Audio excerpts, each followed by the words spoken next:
au tutoriel et aux mails que nous avons reçus d'un peu de part et d'autre pour demander comment, pour expliquer comment on arrive à tracer, et bien à donner une référence, à donner un endroit ou un lieu de processement à une longueur d'onde. Donc à déterminer ici ce qu'on appelle un spectre électromagnétique. Alors pour déterminer, pour le calcul, pour le situer, c'est très simple. Il faut reconnaître d'abord, il faut d'abord savoir qu'au départ de ce qui concerne la lumière, il y a deux théories qui s'ajoutent. La théorie ondulatoire et la théorie corpusculaire. Donc la théorie ondulatoire définit la lumière comme étant une propagation d'un champ électromagnétique, en même temps d'un champ E et d'un champ B. Tandis que la théorie corpusculaire définit la lumière comme étant la propagation des particules qu'on appelle des photons, la propagation des photons. Les photons, ce sont des particules sans masse auxquelles sont associées une énergie.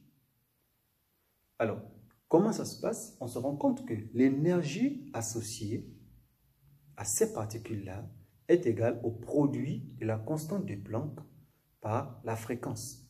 Qu'on note la constante de Planck par la fréquence. Alors, la distance que parcourt cette onde à une période bien précise, on l'appelle la longueur d'onde. Cette longueur d'onde est notée lambda. On note comme ça. Elle est égale à quoi? On se rend compte qu'elle est égale au produit de la célérité de la lumière multiplié par la période, qui est encore égale à quoi? À la célérité de la lumière divisée par la fréquence. Et ces formules-là vont nous entraîner à dire que l'énergie est égale à la constante de Planck multipliée par la célérité de la lumière divisée par lambda. Lambda, qui est la longueur d'onde? Ce qui revient à dire que la longueur d'onde est calculable sous la formule de constante de Planck multipliée par la célérité de la lumière divisée par l'énergie. Voici la formule.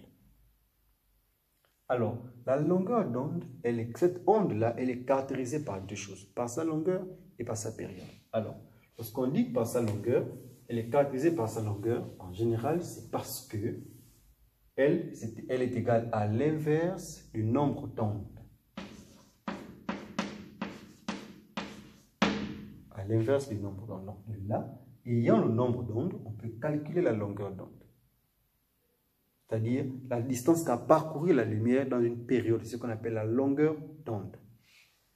Alors, comment localiser cette longueur d'onde? Comment se dire que cette longueur d'onde est dans tel domaine ou tel domaine? Les domaines, vous les connaissez, il y a des rayons Y, il y a des rayons X, il y a des ultraviolets. Il y a le domaine visible, il y a des infrarouges, il y a des micro-ondes et les ondes radio.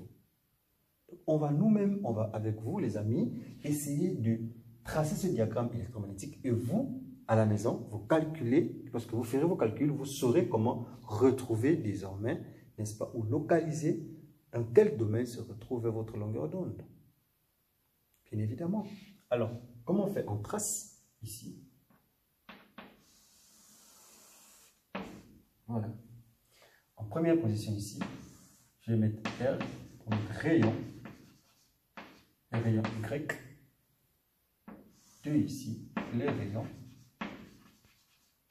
X, les rayons X. Après les rayons X, nous avons le domaine des UV, des ultraviolets. Après le domaine des ultraviolets, nous aurons le domaine du visible. J'écris l'homme, du visible. Après le domaine du visible, nous aurons ici les IR. IR pour dire infrarouge. Et après le domaine des IR, nous aurons les micro-ondes. Les micro-ondes et bien évidemment les derniers, les ondes radio.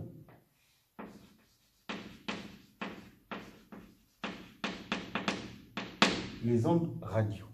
Alors, il faut savoir en tête que le domaine du visible, c'est-à-dire ce que l'œil peut percevoir, ce qu'on voit, est compris entre 400 nanomètres et 750 nanomètres.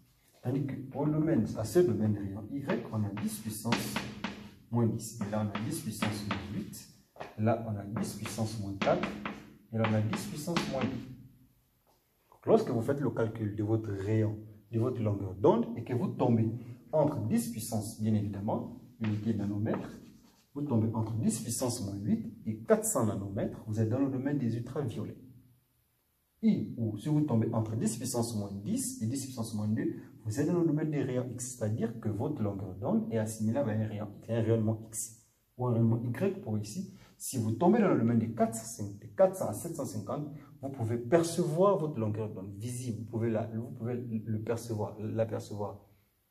Et lorsque vous êtes dans ces domaines-là, les infrarouges, vous êtes entre 750 et 10 puissance moins 4, et lorsque vous êtes compris entre 10 puissance moins 4 et 10 puissance moins 2, vous êtes dans les micro-ondes.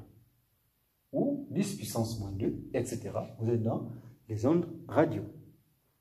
Voici comment on essaie de déterminer, de placer le rayonnement, la longueur d'un rayonnement dans un spectre ou dans un diagramme électromagnétique. Donc voici comment ça se passe. Allez les amis, je vous dis à la prochaine.